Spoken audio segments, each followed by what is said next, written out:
Well, the Seven Seas is just a breakdown of my sort of experience in developing myself and what I needed to really check with myself as I went along through my work in the science field, and then obviously when I joined the police service in 1983.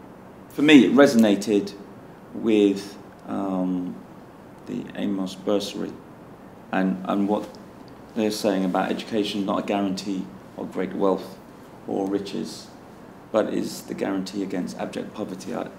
For me, it's around strength of character and quality of character.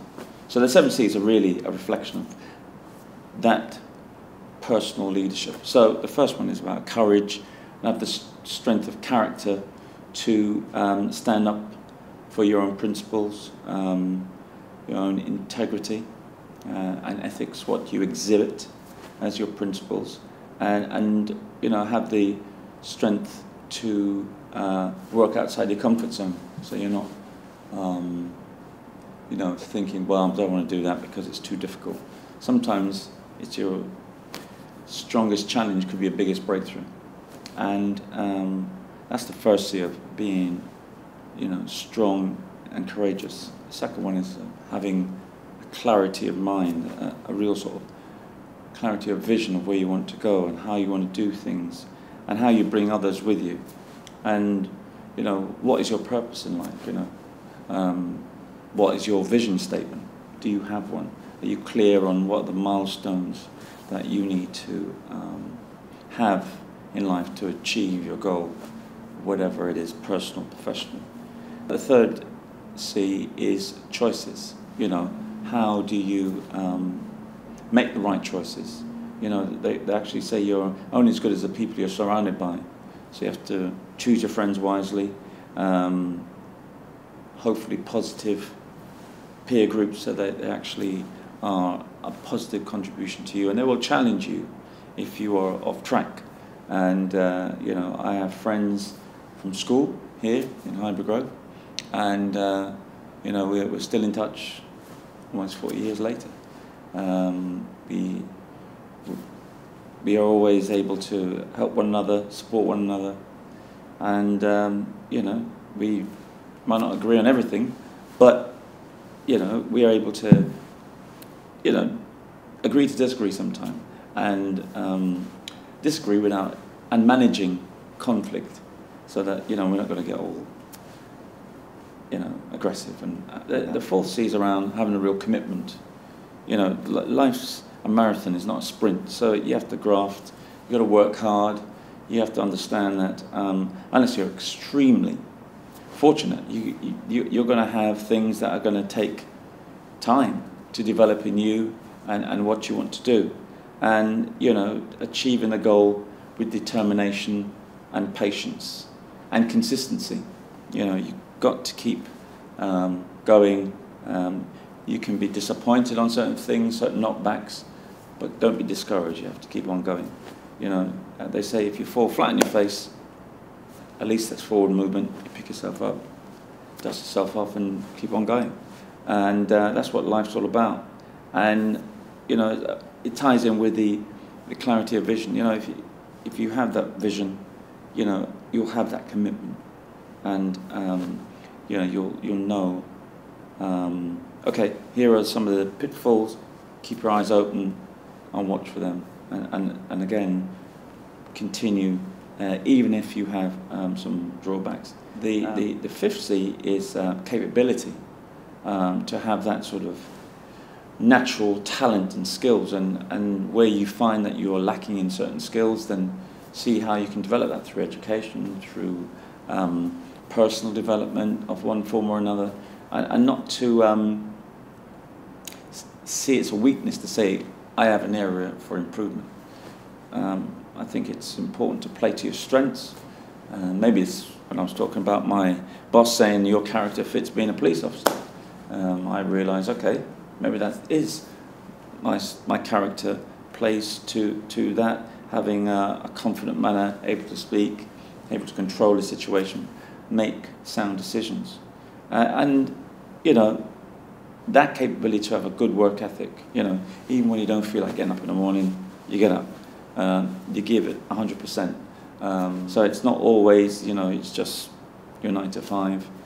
You may have to be doing 8, 10 hours, 16 hours, depends on what it is. And, I'm a great believer of you reap what you sow. If you sow good seed in people, you reap the harvest. And it always comes back. And I've seen that through various examples of the leadership program I've been involved in for the last 10 years, long before the bursary.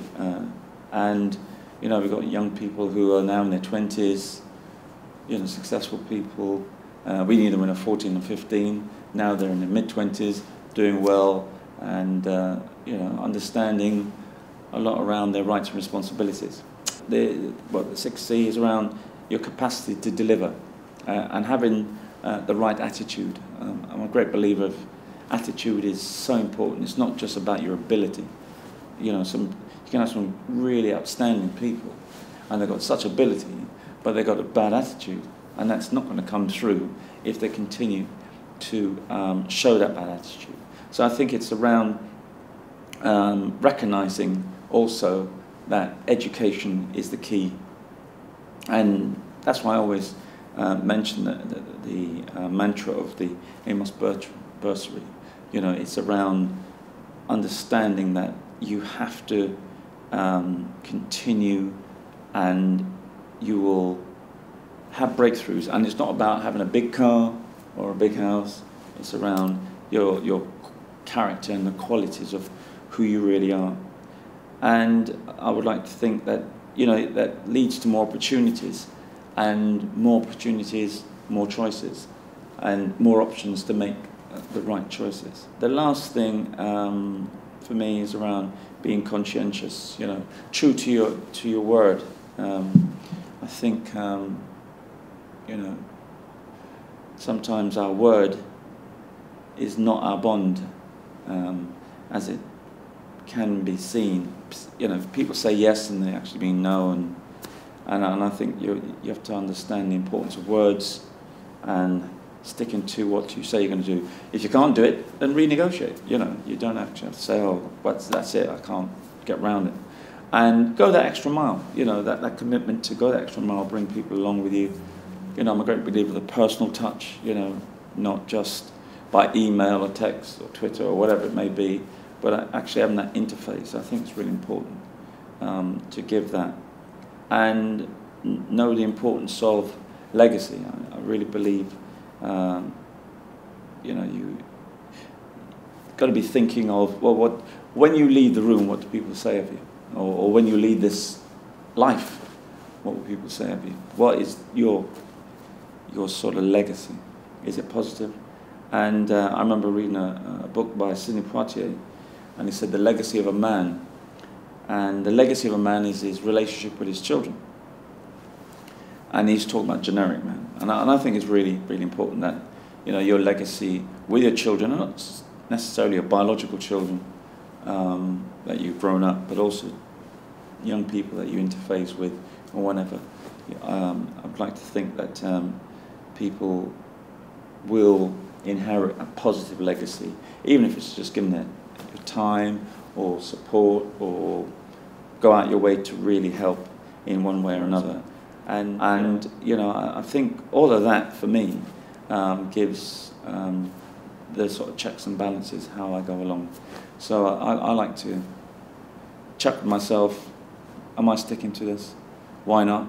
As things moved on in another way that maybe I need to take into account, or it's something, well, I need to do something about. And a lot of the times my friends, my family will say to me, actually, we've observed this. So yeah, that people know what I stand for, and hopefully I will continue to stand for until such time I move on to the another form of life.